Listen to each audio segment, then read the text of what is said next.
Hey everyone, this is Jess, and I am doing some work this weekend, but I just wanted to take a quick moment to make a short video, or maybe not so short, but I came across this clip of Jordan Peterson. It's one of his older lectures. It's 2017, Maps of Meaning 10, Genesis and the Buddha. Anyway, this is one of the... I just did that other video on when he was talking with Douglas Murray about the book of Job, and then I found this other clip because Peterson doesn't talk about Job very much, but I just wanted to watch through it and add a little commentary, and that's what this is going to be. So let's start out. It's about 1 hour and 10 minutes into the lecture, and I don't know how long he speaks about it, but we'll go with this. All right. Okay, so I'm going to read you something from the book of Job. And this is God harassing Job. So I don't know if you know the story of Job, but it's a very interesting story. And basically what happens with Job is that God and the devil have a bet, which seems a little, on the unreasonable side for God, but he gets to do whatever he wants. So he has a bet with Satan, roughly speaking, and he says, well, Job, he tells Satan that Job is a good guy and that he's faithful to God. And Satan says, yeah, let me at him for a while. I bet you we can do something about that. And God says, roughly speaking, no, you can torture him all you want. He's going to stay faithful. And Satan says, well, we'll have a bet on that. And so God hands him over. And what happens? This whole idea of the bet, this is one of those things about the book of Job where that's what it looks like on its face, but that's not what's going on. And I'm surprised, it's fine to talk about it in these ways because that's how it seems. But I haven't heard Peterson talk about possibly a deeper meaning to that, because he'll go into other, into the stories in Genesis, the Cain and Abel story, and uncover these deeper meanings, but he just sort of takes the interaction between God and Satan on its face as a bet. It's just an observation. This is, I think Peterson's view of Job is just Jung's view on Job, because Jung's book on Job is pretty good. It's but I don't think Jung is correct. Anyway, let's keep going. Happens to Job. It's like everything terrible that you can imagine then happens to Job, right? All his family dies, all his possessions are destroyed. He gets a horrible skin disease, and so then he's sitting there by the fire, sort of scraping himself with bits of broken pots, and all his friends come around and tell him that the reason all this happened to him was because he deserved it. So it's perfect, right? It's like an ultimate suffering story. It's a precursor to the idea of the crucifix. That's one way of thinking about it. So, and Job has a chat with God and asks him, like Cain did, roughly, what's going on? And God attempts to...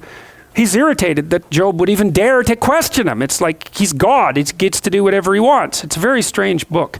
Anyways, this is one of the things that God says to Job. Well, God is trying to justify himself, I would say, to Job. And the reason I'm telling you this, you see, is because, so imagine that you're trying to analyze a literary work. You might say, well, where's the meaning in the literary work? And the answer is, it's in the words. Word by word. It's in the phrases. It's in the sentences. It's in the relationship of the sentences to each other. It's in the relationship of the sentences within paragraphs. It's in the relationship of the paragraphs within the contexts of the chapters.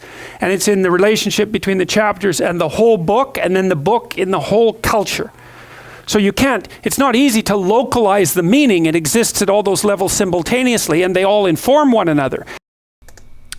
Okay, so I'm going to skip forward here to a bit. He kind of goes about the interconnectedness of the Bible, and he's going to get into his Marduk, Tiamat mythology and connect it here to Job.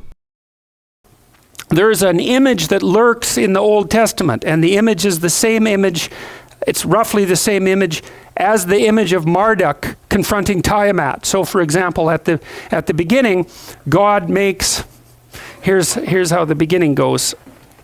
In the beginning, God created the heaven and the earth. And the earth was without form and void, and darkness was upon the face of the deep. And the Spirit of God moved upon the face of the waters. And God said, "Let there be light," and there was light. Okay, so we got to look at the first few lines here. So this is God justifying himself to Job. He says, "Can you pull in Leviathan with a fishhook, or tie down its tongue with a rope? Can you put a cord through its nose, or pierce its jaw with a hook? Will it keep you begging for mercy? Will it speak to you with gentle words? Will it make an agreement with you for you to take it as your slave for life? Can you make a pet of it like a bird, or put it on a leash for the young women in your house? Will traders barter for it? Will they divide it up among the merchants? Can you fill its hide with harpoons, or its head with fishing spears? If you lay a hand on it, you will remember the struggle and never do it again. Any hope of subduing it is false. The mere sight of it is overpowering. No one is fierce enough to rouse it. Who is then able to stand against me? Who has a claim against me that I must pay? Everything under heaven belongs to me." More computer trouble. Oh, there we go. "I will not fail to speak of Leviathan's limbs, its strength and its graceful form. Who can strip off its outer coat? Who can penetrate its double coat of armor? Who dares open the doors of its mouth, ringed about with fearsome teeth? Its back has rows of shields tightly sealed together. Each is so close to the next that no air can pass between. They are joined fast to one another. They cling together and cannot be parted. Its snorting throws out flashes of light. Its eyes are like the rays of dawn. Flames stream from its mouth. Sparks of fire shoot out. Smoke pours from its nostrils as from a boiling pot over burning reeds. Its breath sets coals ablaze and flames dart from its mouth. Strength resides in its neck. Dismay goes before it. The folds of its flesh are tightly joined. They are firm and immovable. Its chest is as hard as rock, hard as a lower millstone. When it rises up, the mighty are terrified. They retreat before its thrashing. The sword that reaches it has no effect, nor does the spear or the dart or the javelin. Iron it treats like straw, and bronze like a rotten wood. Arrows do not make it flee. Sling stones are like chaff to it. A club seems to it but a piece of straw. It laughs at the rattling of the lance. Its undersides are jagged potsherds, leaving a trail in the mud like a threshing sledge. It makes the depths churn like a boiling cauldron, and stees up the sea like a pot of ointment. It leaves a glistening wake behind it. One would think the deep had white hair. Nothing on earth is its equal, a creature without fear. It looks down on all that are haughty and is king over all that are proud." Well, so what's God doing?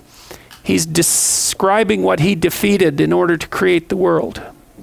That's Marduk and Tiamat.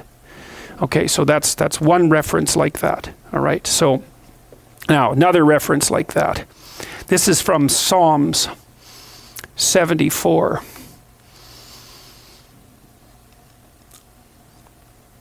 "Yet God is my king of old, working salvation in the midst of the earth.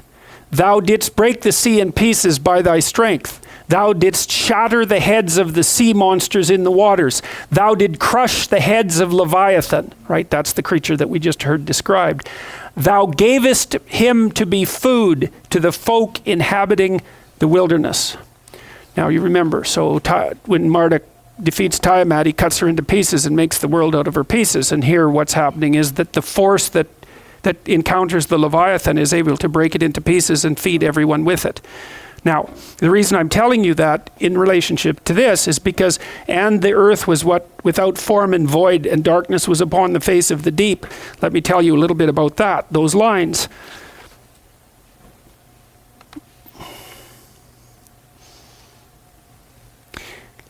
Before God begins to create, the world is tohu wabohu. That's from the Hebrew. The word tohu by itself means emptiness or futility. So there's a psychological element to that, eh?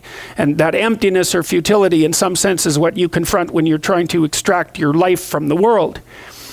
It is used to describe the desert wilderness as well. Tohu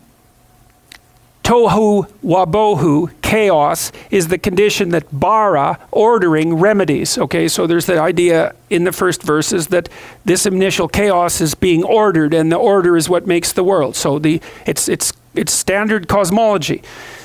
Order emerges out of chaos, and the thing that makes it emerge is the word of God. Now, darkness and deep, which is tehom in Hebrew, are two of the three elements of the chaos represented in tohu wabohu. The third is the formless earth. In the Enuma Elish, the deep is personified as the goddess Tiamat, the enemy of Marduk. Here it is the formless body of primeval water surrounding the habitable world. Okay, so but we know Tehom and Tiamat are the same word. Or at least Tehom was derived from Tiamat. So the idea that's presented at the beginning of Genesis is the same. It's an abstracted and psychologized representation of the story that the Mesopotamians put forward. So Yahweh is Marduk, roughly speaking, going out and conquering the dragon of chaos and making order out of it. And then there are these allusions later, say in Job and in the Psalms, of him doing exactly that, conquering a primordial monster and making the world out of its pieces. Well, so what does that mean exactly? Well, it means that the highest ordering principle is the spirit that goes out into the darkness or the deep, that encounters the dragon of chaos, because obviously Leviathan is a dragon, and defeats it and feeds the people as a consequence. Well, we are hunting creatures after all, and in order to establish our place in the world, we had to go out there and conquer the dragons of the wilderness. You might wonder, why does a dragon breathe fire? Well, there's a bunch of reasons as far as I can tell. Fire is awe-inspiring. So fire and a terrible predator are the same thing because they both inspire awe. Fire is transforming. But what's a good metaphor for being bitten by a poisonous snake? Well, have you ever seen the wounds that a poisonous snake produces if you're bitten by them? It's like someone took your arm and incinerated it. And so the idea that a snake has fiery breath is, well, let's call it close enough from a metaphorical perspective, right? Now, God is claiming to Job that he's the spirit that clears the wilderness and then builds order out of chaos. And because he's the embodiment of that spirit, in some sense, Job has no reason to ever question his moral decisions. It's something like that in the story of Job. But the point, that point we'll leave aside because it's a more complicated issue. The point is that the writers of the Bible are trying to dream up a representation of the spirit of civilization. That's the right way to think about it. You can think of Yahweh as the spirit of civilization. And what is that? Well, it's the thing that encounters the wilderness and makes habitable order, but then it's also the spirit of the order itself. And that's, I think, why in Christianity there's a representation of God the Father, because he's a representation of the culture that's generated after the chaos is ordered, right? You have the spirit that goes out into chaos and orders, and then you have the spirit of the order, and then the spirit of the order and the spirit of the ordering principle have to figure out how to coexist. That's partly what the Egyptians were trying to figure out, right? There's a dynamic relationship between the culture and the spirit that generates the culture. And then you might also ask, should the culture be superordinate, or should the spirit that generates the culture be superordinate? Okay, so first of all, like when I was listening to this for the first time, like it was like a key to something that was puzzling me for a long time. And you know, I had been going through sort of a phase where I was trying to figure out my faith in some serious ways, because it, you know, as life, as I went on in my life, there were things that I was taught when I was younger that I wasn't able to match up with the world. So that there were basically I felt ill-equipped to deal with some things, and so like I was trying to figure out how to deal with different aspects that I wasn't quite prepared for. I grew up, evangelical, non-denominational, charismatic Christian, and it was, and I don't have any complaints about that really, but there were things sort of that I was just told to ignore, that I couldn't ignore. So anyway, out of that, like I started, like all of a sudden the book of Job started taking I started taking an interest in it, and I couldn't tell why, because it was the most confusing thing I've ever read in my life. Basically, I couldn't make it through the middle sections. I read the beginning and the end, and I didn't know what Job and his friends were talking about in the middle. Like it was so confusing to me that I couldn't make sense of it. So I read the beginning and the end, and I read God's speech again and again. And so one of the things that in my childhood and growing up, I was exposed to creationism.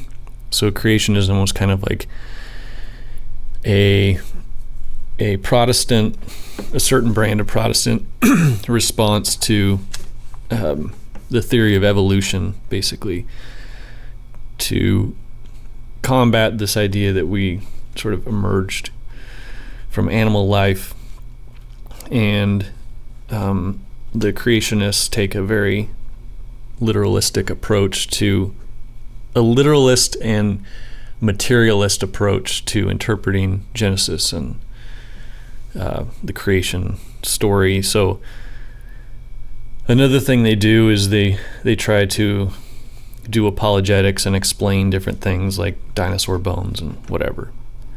So something that happens with the creationists is they take the end of God's speech where he talks about Behemoth and Leviathan, and they say, oh, these are evidence of dinosaurs.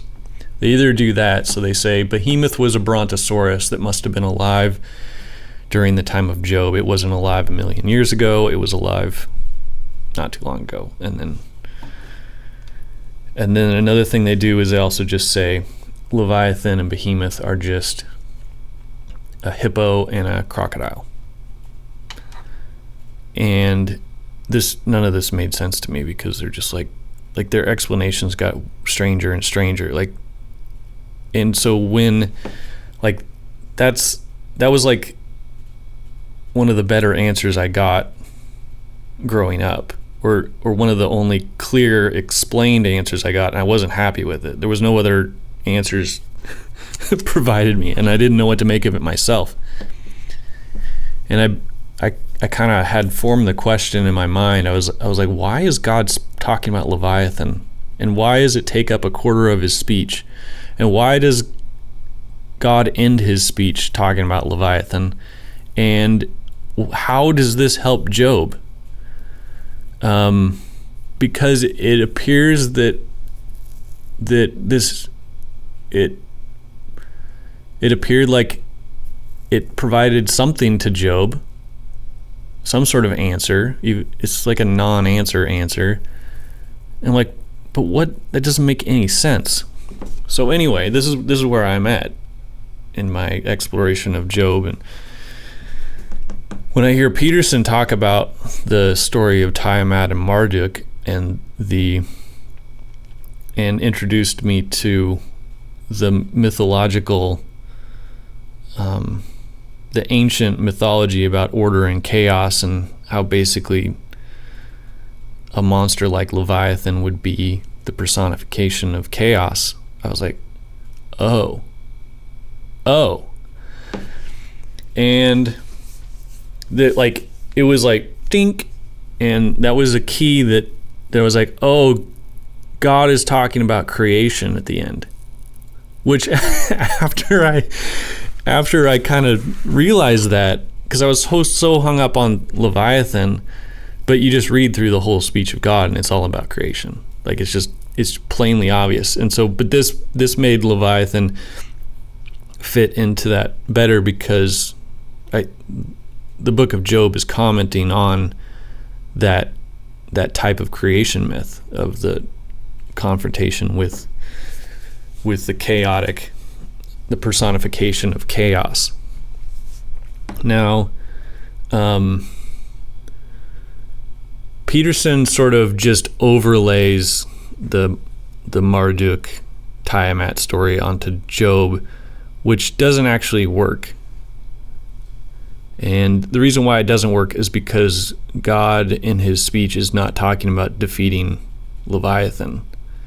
He's bragging about Leviathan, the creature that he made. So in Marduk and Tiamat, in that myth where Marduk goes out, defeats Tiamat, creates the world out of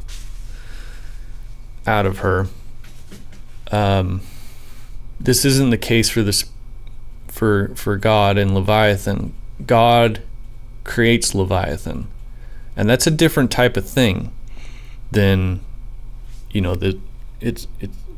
God is talking about how he is, right in the screenshot here, Peterson's doing this, God's saying he's on top of the hierarchy. This isn't a dualistic world where it's good and evil fighting each other. God is saying, I created Leviathan. And so what you need to realize is that, or the question that comes to my mind is then like, why did God create Leviathan? And I'm not going to try to answer that here, but I think this started, the whole book of Job started to make sense of me as, this is talking about creation, not only like creation, the noun, so the created, all the things that are created, but the creation process, creation, the verb. So, and then I realized that Job is going through this sort of transformational process, and Peterson mentioned this a bit when he's talking about the symbolism of fire and the snake breathing, or the monster breathing fire, and the snake having poison that has the effect like fire that burns and incinerates. And this is what's, this is what God is talking about. Now, there's something very sort of nuanced that's happening in the poetry, because, or even the way it's talked about. I don't think he talked about Psalm 74, but Leviathan also gets mentioned again in Psalm 104, which I want to make a video about that too. But in Psalm 104, there's just one short line. It says, the psalmist is looking out over the, he's sort of having this mountaintop experience. You can picture the psalmist on the mountaintop, surveying all of creation, and he turns and looks at the sea, and he says, look at the sea, it's teeming with life. And look, there go the ships. So he sees these ships, and then he says, and then there's Leviathan who plays in it, who plays in the sea. And there's this beautiful picture of just sort of everything in its place, and it includes Leviathan playing in the sea. And this seems to be a great companion to read with the end of the book of Job, because the end of the book of, or God's speech at the end of the book of Job is terrifying. But it's terrifying on its face. But if you look underneath it, God is talking about creating, and he's talking about how he basically serves everything. So in this way that God provides. So a good example is the lions. The lions mentioned before in Job are metaphors for the wicked. And God at the end talks about the lions, and he says, I hear the cry. Well, I forget exactly what his words are, but he says the lion cubs are hungry, and who do you think feeds the lions? And so God is proud of his creation. He's serving everything. And so then we get to Leviathan. Like, what purpose is it serving? And it seems it's something like that God uses Leviathan when things need to be renewed, when things need to be transformed. And God's not a puppet master. He's not controlling everything by manipulation or by overcoming his creatures' wills and making them do things. Or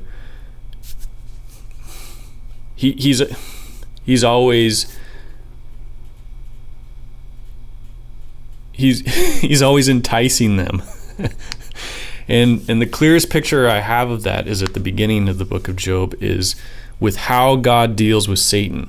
So the way I'm framing it as, instead of it looks on its face like it's a bet, like Peterson was talking about. It looks like a bet. It looks like God is making a bet with Satan. But if you think about it in this other term, it takes on a whole different light.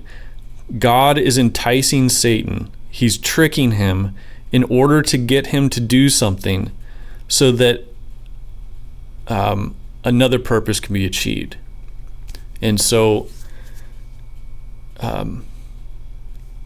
he is talking to Satan, enticing him along his own desires. So Satan wants to accuse and wants to destroy, and God encourages him to. But it's for,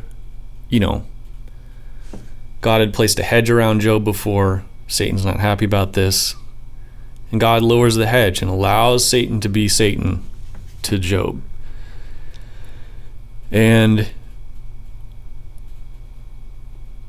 this begins a new creation process that makes Job into the mediator. Well, that's what I think is going on. But it's in the face of suffering, saying things like this is difficult because there's no, even God says after the disaster, he's like, you enticed me against him without reason. Which is funny because there's always these dualities in the book of Job. Satan goes and does the destruction, yet God says, and it appears like God's enticing Satan to do it, and then God flips it and says to Satan, you enticed me to do this. Anyway, that's another thing. So God is appealing to his creatures, those he has created, according to their own desires, in order to get them to do things for him. And it's not quite as simple as that, because is God some sort of mob boss getting someone to do his dirty work? Doesn't look like that, because he does take responsibility for it. It looks like God's like, I caused these disasters.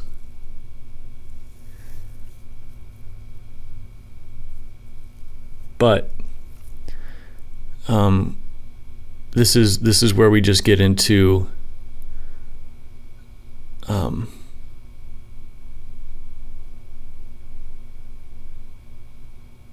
the reasons why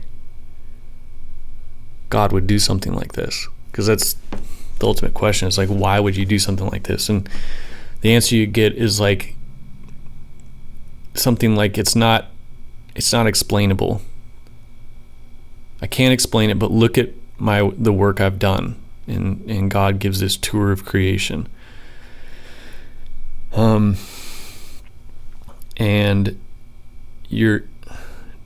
Job is asked to look at everything and to see it and to determine whether